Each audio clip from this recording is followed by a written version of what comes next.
far as holidays go, Easter really gets the short end of the stick when it comes to video games. Christmas gets tons of stuff. Halloween has a bunch too, so why not Easter with its bunnies and candies and zombie Jesuses? Well, minus the latter, it seems Mastiff and 7 computerized creations thought the same thing and released Easter Bunny's Big Day in 2003 for the Sony PlayStation. And this is a prime example of a game that's pretty rare but has almost zero value, but it stood out from the rest due to its purple spine. It sticks out in the worst of ways when up against all those luscious Black Label PS1 games. I kind of hate it. Grab a basket full of egg-citing holiday fun. That egg pun is so bad it gave me shell shock. I'm letting this one slide though. Let's get cracking with the review. Easter Bunny's Big Day begins with a hideous intro screen accompanied by cheesy music that sounds like a $30 Casio keyboard's demonstration song.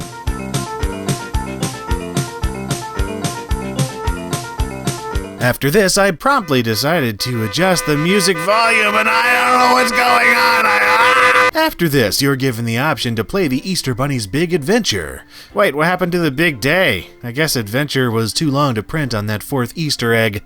And then there's an album, which just lets you look at some crap artwork once you unlock it. Who cares? Choose your difficulty, but choose wisely because Expert Mode is purely for masochism. After this, it's another MIDI tune accompanied by a bizarre story and a cheap shockwave animation.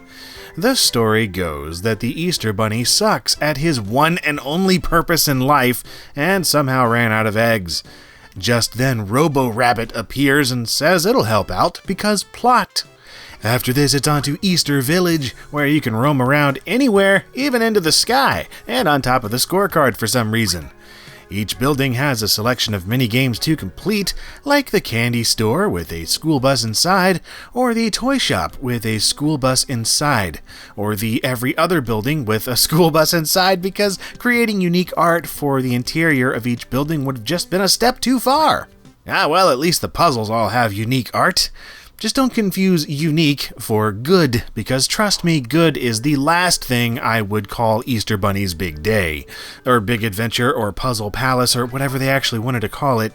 You see, despite the Easter theme, this game has absolutely nothing to do with the Easter holiday whatsoever. Not in the biblical sense, not in the pagan sense, not even in the commercialized candy-infused pastel sense. This is simply a conglomeration of nonsensically connected jigsaw puzzles, memory-matching games, and annoying presentation. First up are the jigsaw puzzles, and yeah, whatever, jigsaw puzzles, they are what they are.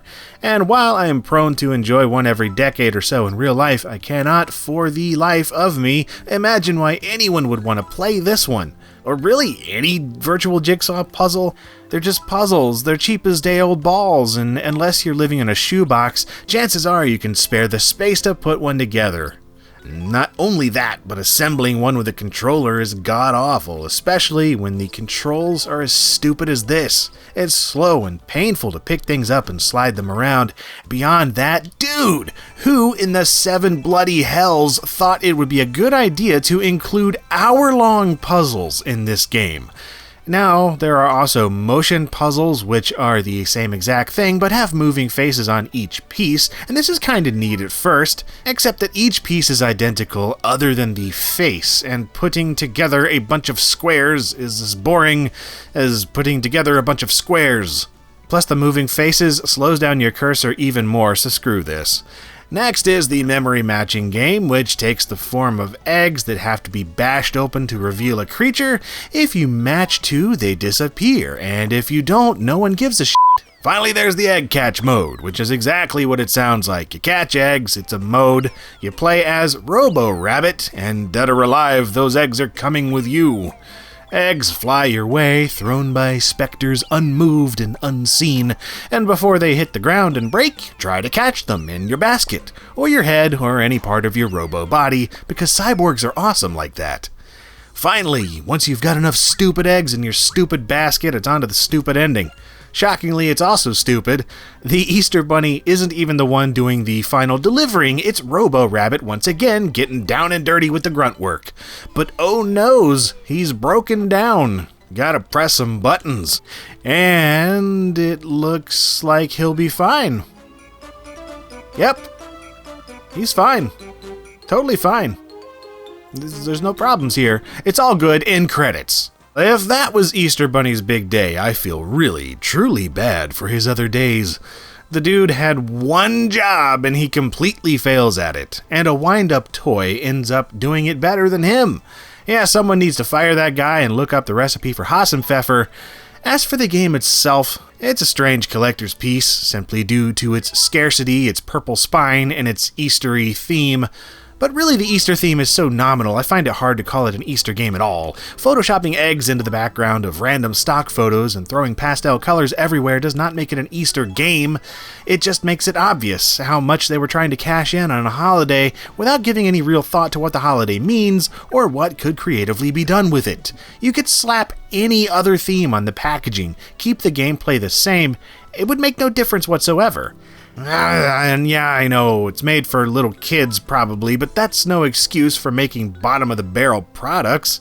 If anything, kids deserve more care, not less. This is about as cynical as games get, and I'm just glad it's over, man.